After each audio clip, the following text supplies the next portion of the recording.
Terima kasih pemirsa, Anda masih bersama kami di Economic Challenges dan kita masih membicarakan bagaimana kita menavigasi atau bagaimana menavigasi kekuatan ekonomi ASEAN. Prof. Hikmah, kalau kita bicara Indonesia dalam konteks KTT G20 tahun lalu, itu terlihat, walaupun baru terlihat mungkin ya, harapannya sih sungguh bahwa Indonesia itu memang punya wibawa yang dihormati oleh negara-negara, bahkan yang lebih besar daripada Indonesia.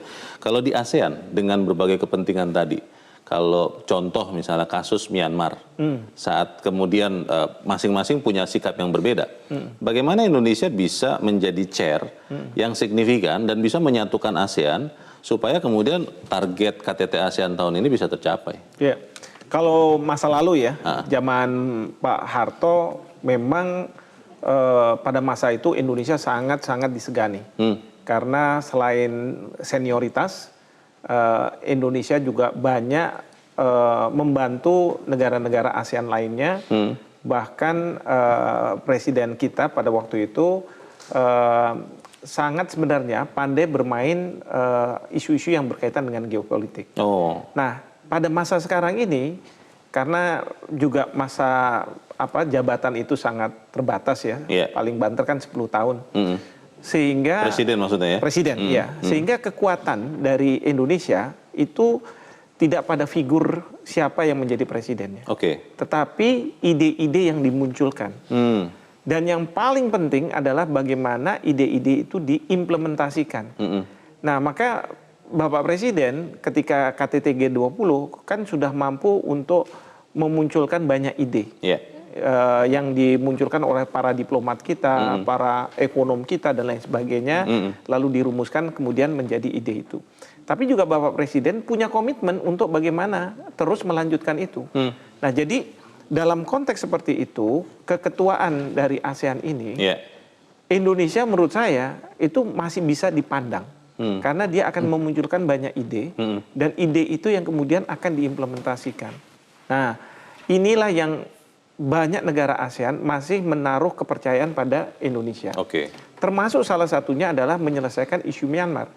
Memang ada 5 poin konsensus yang sudah dibicarakan. Tapi saya ingin dalam kesempatan ini menyampaikan, kalau misalnya Bapak Presiden besok berbicara, mungkin kita harus gunakan dalam konsep hukum internasional itu ada yang disebut sebagai R2P, responsibility to protect. Jadi kewajiban semua negara sebenarnya, siapapun negara, untuk melindungi mereka-mereka rakyat yang hak asasi manusianya dilanggar. Nah, itu biasa dilakukan tapi menggunakan kekerasan. Nah, sekarang Indonesia harus memunculkan ide, kita tidak menggunakan kekerasan tetapi menggunakan embargo ekonomi. Tapi dengan catatan, kita harus bicara juga dengan Cina. Jangan sampai kita melakukan embargo ekonomi tapi kemudian Cina tetap mensuplai berbagai kebutuhan di Myanmar. Nah, kalau misalnya itu terjadi, tentu yang kita ingin sampaikan adalah message bahwa Anda harus berdamai. Dan kita ada special envoy yang ada di bawah Menteri Luar Negeri, itu yang nantinya harus datang ke sana mendengarkan. Ujungnya adalah mereka harus menyelenggarakan pemilu di mana relawan-relawan ASEAN yang akan mensupervisi, dan mudah-mudahan akan ada pemerintahan yang baru. Mas Dandi, kalau bicara epicentrum of growth ASEAN, kan kita masih ingat ya tahun 97-98, krismon kita katakan, krisis moneter, pelemahan baht Thailand begitu rupa, won Korea juga waktu itu, dan akhirnya rupiah juga terpukul begitu rupa. Dengan kondisi sekarang, bagaimana Indonesia benar-benar bisa menjadikan ASEAN sebagai ketua ASEAN itu pusat pertumbuhan? Karena kalau bicara masing-masing negara kan ukuran dan pertumbuhan ekonominya berbeda-beda sama sekali. Bagaimana? Mungkin kita mulai dari pertanyaan pertumbuhan yang seperti apa gitu ya, yang kita ekspektasikan di kawasan ini di ASEAN. Tentunya pertumbuhan yang kita bicarakan era sekarang dengan beberapa era yang lalu itu berbeda gitu. Kita ingin pertumbuhan sekarang berkualitas, pertumbuhannya juga lebih hijau gitu ya, dan kita juga punya resiliensi gitu ya. Karena kita tahu sendiri dari tadi kita ngomongin terkait dengan geopolitik gitu ya, dan instability, risiko eksternal yang semakin tinggi gitu ya.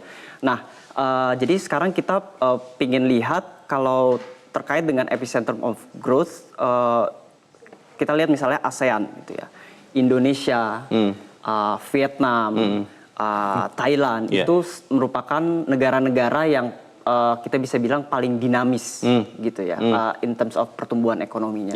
Nah, yang kita tidak inginkan adalah kita kembali lagi ke tahun 1998 di mana kondisi makroekonomi di ASEAN itu masih cukup lemah. Tapi saya punya keyakinan bahwa kita sudah belajar banyak gitu ya in terms of makroekonomi dan juga stability, monetary stability gitu ya. Dan sudah banyak inisiatif-inisiatif juga yang dilakukan oleh ASEAN untuk memprevent hal-hal atau krisis-krisis misalnya moneter. Jadi, yang mungkin akan terjadi. Kondisi sekarang jauh berbeda dibandingkan 97-98. Saya bisa sure bahwa berbeda dan lebih baik gitu ya. Baik, Pak Usman Kansong, kalau melihat epicentrum of growth ini kan bukan sesuatu yang mudah ya di tengah-tengah. Kalau kita lihat dunia sedang melambat, Amerika Serikat sekarang sedang dihadapkan dengan kemungkinan gagal bayar utang pemerintah.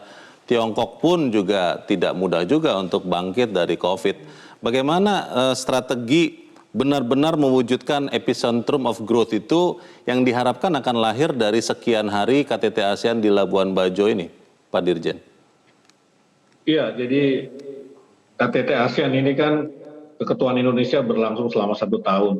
Yang bulan September ini akan ada KTT ASEAN ke-43, ASEAN Plus mitra wicara, negara-negara mitra gitu ya. Jadi bukan berhenti di dua hari pertemuan ini. Memang ini adalah puncaknya untuk yang ke-42.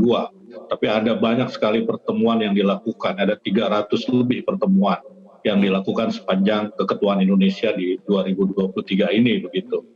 Nah, dalam pilar epicentrum of growth ini juga dibicarakan tentang resiliensi ekonomi negara-negara ASEAN. Ya, kita di situ juga membicarakan potensi misalnya ekonomi digital ya di negara-negara ASEAN yang saya kira cukup potensial ya, cukup kuat ya. Kemudian juga dari sisi kesehatan ya, arsitektur kesehatan yang meneruskan G20 ini juga penting untuk memperkuat ekonomi negara-negara ASEAN.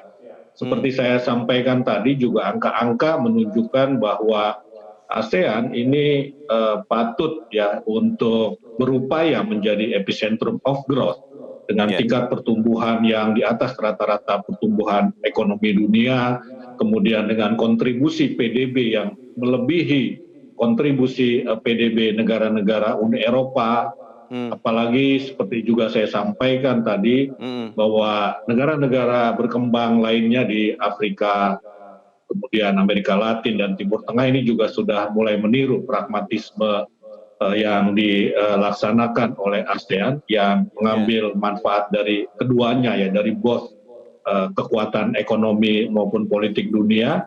Saya kira ini bisa kita capai. Tentu saja tidak mudah ya, banyak tantangan di tengah tadi Anda katakan Leo, ekonomi yang melambat misalnya akibat perang ya, tetapi saya kira kita kan harus menunjukkan katakanlah leadership ya Indonesia di ASEAN.